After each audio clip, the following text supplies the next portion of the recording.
So we have to create a new team. I believe we should create what I call the GERM team. GERM stands for Global Epidemic Response and Mobilization. This group is full-time. Their only priority is pandemic prevention. It's made up of a diverse set of specialists with a lot of different realms of expertise. When I was on the stage in 2015, I was one of many people who said we weren't ready and we needed to get ready. We didn't. The speech actually was watched by a lot of people, but 90% of the views were after it was too late. So now I hope the need is clear, and of course we've learned a lot.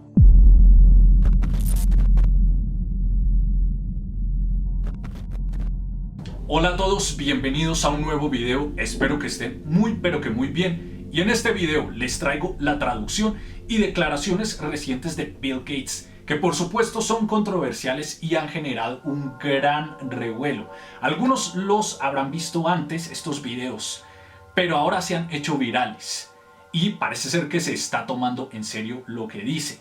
Ha dicho últimamente, a finales de 2021, que el modelo de China sería un modelo muy inspirador o, según él, un gran modelo a seguir, y se ha armado una gran polémica al respecto. The world's scientists have answered the call, thanks to unprecedented scientific cooperation, such as sharing genetic sequences online.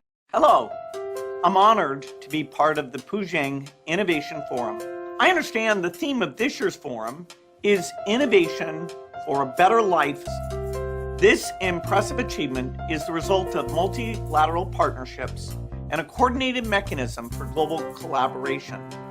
What China has achieved for the health and well-being of its own people and for people around the world has been inspiring.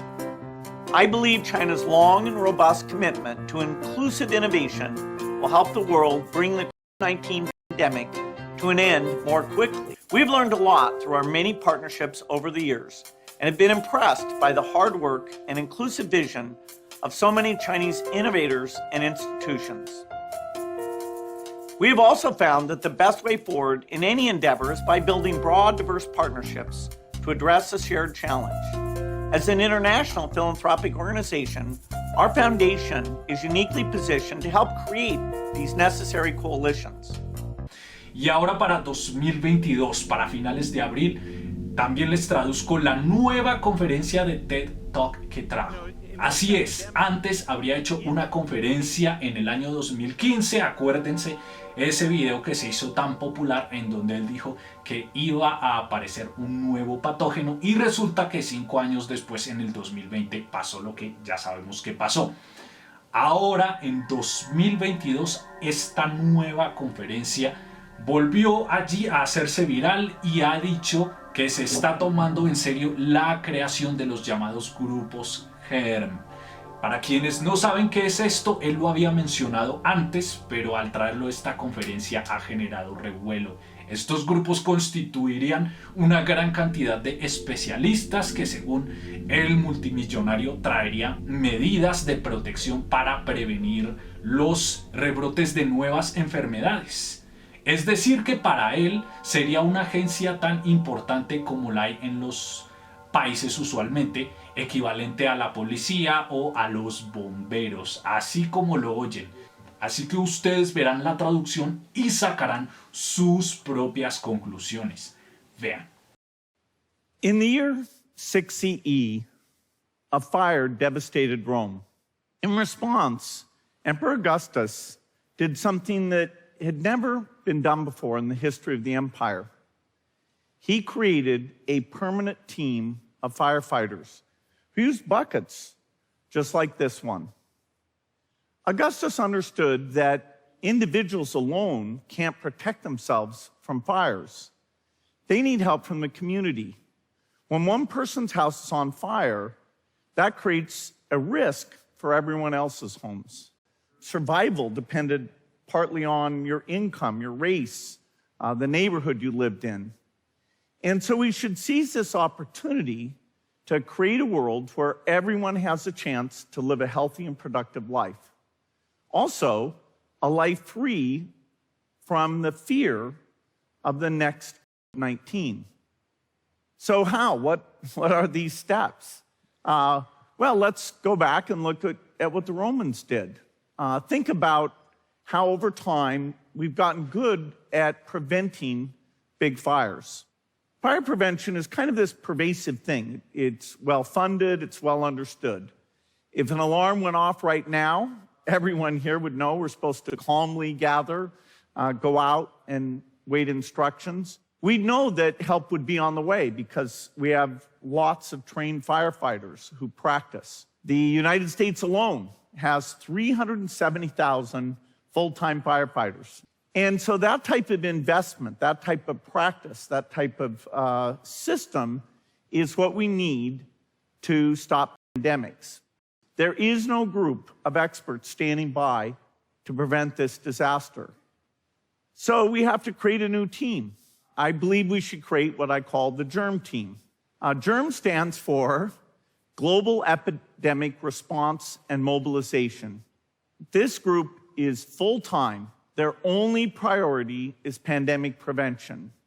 It's made up of a diverse set of specialists with a lot of different realms of expertise: epidemiologists, data scientists, logistics experts. And it's not just scientific and medical knowledge. They also have to have communication and diplomacy skills. The cost of this team is significant. Es decir, que esta propuesta él no la quiere dejar allí en el papel, sino sacarla más adelante, crear estos cuerpos, pero lo que algunos temen es las intenciones del magnate detrás de todo lo que ha hecho. They'd be present in many locations around the world, stationed in public health agencies. They'd work closely with the national teams, depending on the income level. You know, they'd have more in the lower income countries. And a very important thing is that, like firefighters, a GERM team would do drills. When you want to have quick response, when you want to make sure you have all the pieces there and you can move very quickly, practice is key. That's how you make sure everyone knows what to do. Así que amigos, casi al final de su intervención se acercó alguien a preguntarle sobre la situación de los que no están a favor de esto, ya saben de qué se trata, y para él, según sus palabras, dijo que se le hacía muy raro lo que pensaban ellos, que él decía que él era una muy buena persona, que deberían confiar en su filantropía y sus buenas intenciones, que él no quiere rastrear a nadie, y la audiencia ahí se reía, el público pues al parecer estaba gozando eso. This has become personal. I just wanted to ask, like, how are you managing that? Well, it's kind of weird. And we're very proud that through joint efforts like Gavi, that saved tens of millions of lives. So it's somewhat ironic to have somebody turn around and say, no, you know, some strange things like that I somehow want to track, you know, the location of individuals because I'm so deeply desirous to know where everybody is. I'm not sure what I'm going to do with that information. Pero sabemos que en varias entrevistas a él se le dijo si él estaría dispuesto a ayudar países sin ninguna clase de fondos. Él en varias entrevistas dijo que no lo haría, lo cual hace que sus intenciones filantrópicas sean algo muy difícil de poner sobre la mesa. En fin, todo esto que ha dicho el magnate ha generado una gran controversia. Ustedes darán sus propias conclusiones al respecto. ¿Creen que se está preparando algo? Recordemos que él, a la fecha de haber publicado este video, dijo que habría una cadena de suministro deficiente en el mundo y que nos preparemos para un deceso económico inminente. Y esto casualmente coincide con lo que estaría sucediendo en China con respecto a, por ejemplo, Shanghai, Beijing, Shenzhen, y la cadena de suministros se estaría reduciendo drásticamente, no solo de China, sino del mundo. Y para algunos todas estas cosas no serían coincidencia, sino que ellos piensan que esto está acarreándose para que haya un cierre económico que nos afecte a todos los de la clase media, media alta o la clase baja, que es la más afectada. Bueno, sea lo que sea, ustedes dejarán sus conclusiones allá abajo. No olviden, amigos, suscribirse, compartan esta nueva conferencia de TED Talk, ya que se viralizó la otra. Pues bueno, si comparten esta traducción, pues sería muy importante para todos los de habla hispana. Espero que les haya gustado, no olviden suscribirse. Más adelante les seguiré hablando de la situación de Steven para estas fechas y nos vemos más adelante. Hasta la próxima.